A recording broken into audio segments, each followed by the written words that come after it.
Surprise, we got one more video in us because, my word,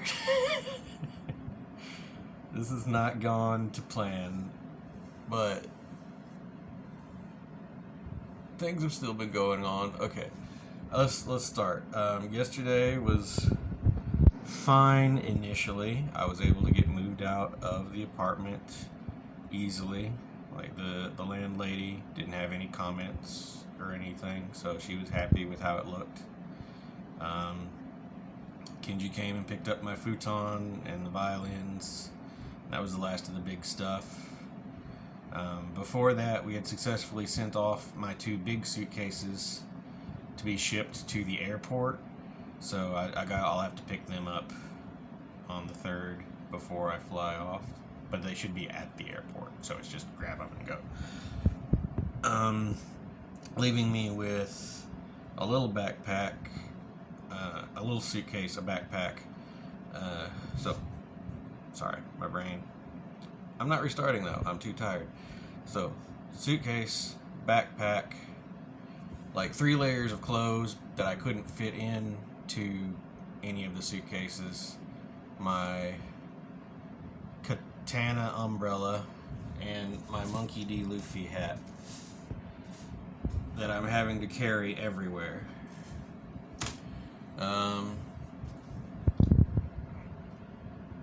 Which I'm managing. One other thing, just before I left, I had some magnets for one of the other ALTs. She's a fan of Jujutsu Kaisen. That's an anime.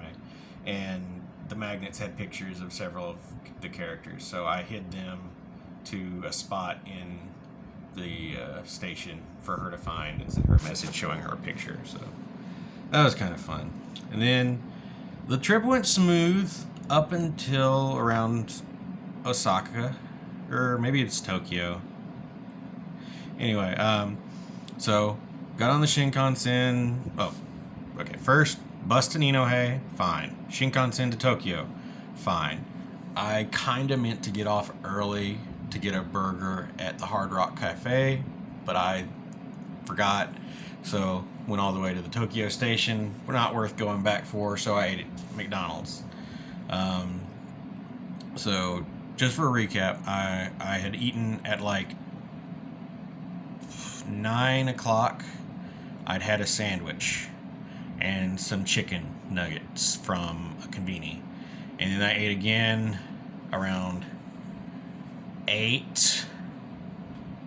No, it was about 5. It was late. It was like 6-ish. I don't remember now, but it was, the sun had gone down. And I found a McDonald's to eat at. And then from there, it took me like 30 minutes to find the next Shinkansen to Osaka, and I barely made it on time. Like, I think I got there just as it was closing the doors, because I was like, I didn't know which way to go. Then when I got to Osaka, I'd gotten like this one weird apartment / hostel to stay at for 2 nights, because it was super cheap, 6,000 yen, so about $50, maybe less, a night.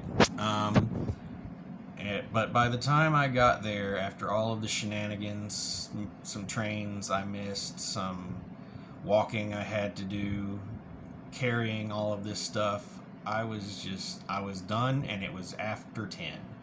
It was like 10:15, 10:20, something like that. And I'm banging on the door, because it's not a normal hotel, it's like a weird building. And this little Japanese lady, after like 10 minutes of me yelling "sumimasen," which means excuse me, into the like voice box thingy, she comes down and is like, hi, chotto mate, and she escorts me in, and then just starts jabbering nonstop. Like, I have no idea what she's saying most of the time, and she's just kind of gesturing vaguely and showing me the toilet and the shower, and there's like 6 different beds laid out, but it's just me, thankfully.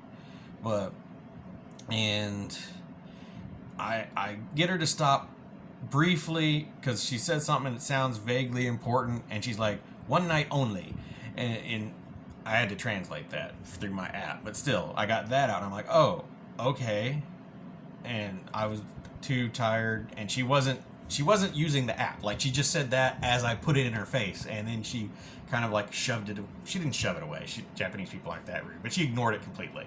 So she did not stop for me to like read and go on. So I paid my 6,000 yen, and after a few more minutes of her jabbering at me and telling me where to put the keys in the morning when I left, she left. I took a shower, and I tried to collapse, but for some reason this stupid apartment had this weird like clock sensor dial thing. Anyway, it ticked louder than anything I'd ever heard in my life. It just, and I could not sleep for the life of me. I was up another few hours just trying to doze off. And then I woke up.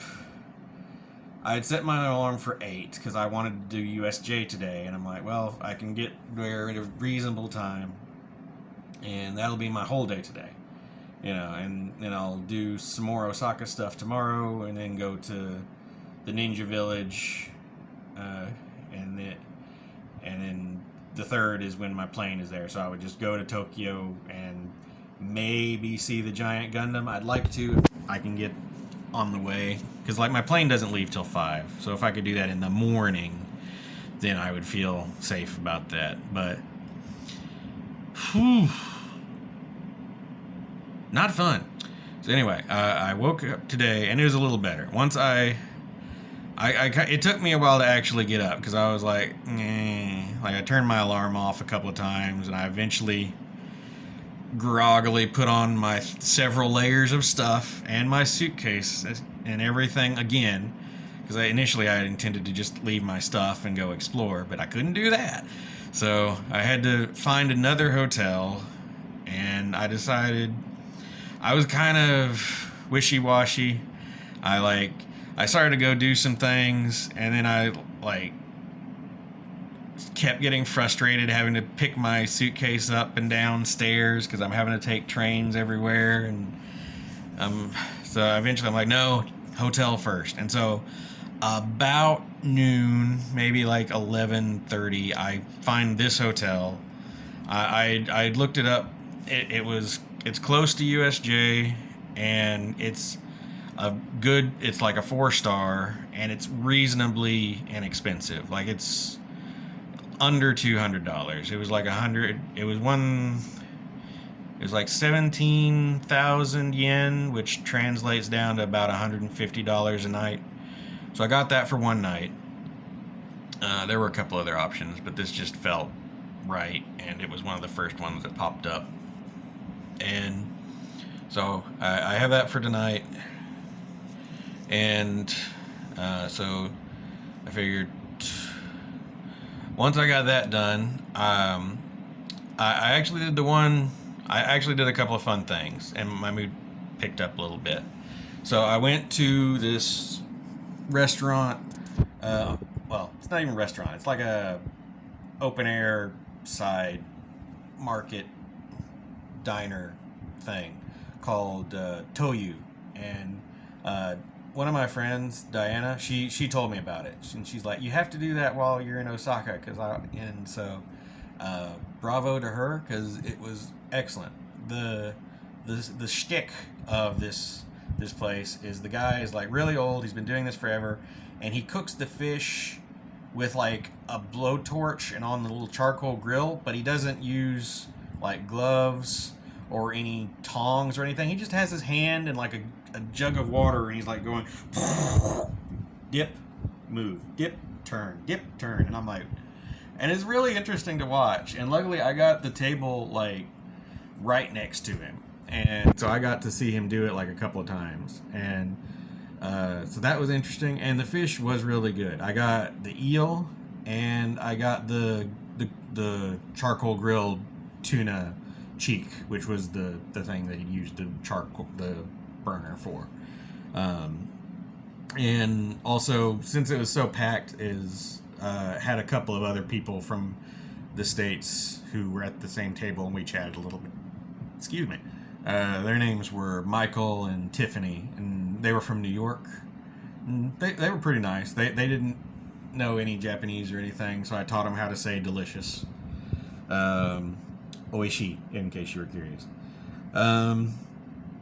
So that was really fun and perked my spirits up because that fish was delicious. It was some of the best fish I ever had.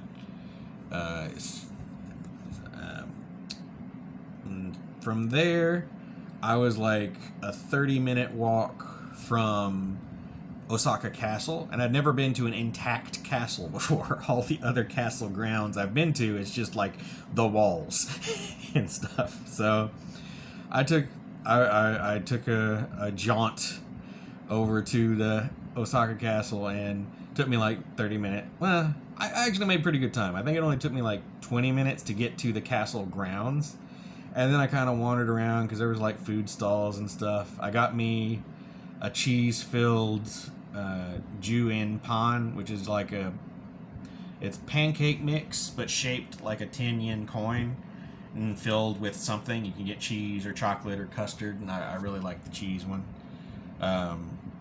So that topped me off, and I got some water because I was sweating at this point, but I was having fun, and I hiked up that.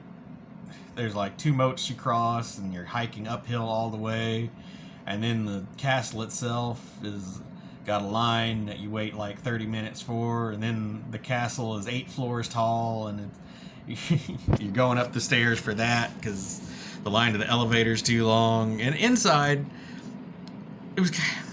I was hoping it was like a restored castle, and you'd get to see like, oh, this is what it's like inside. No, it was basically a museum, which is fine. It had some interesting things in it. It had a lot of cool art. It had some like really interesting like videos of like, how to explain it.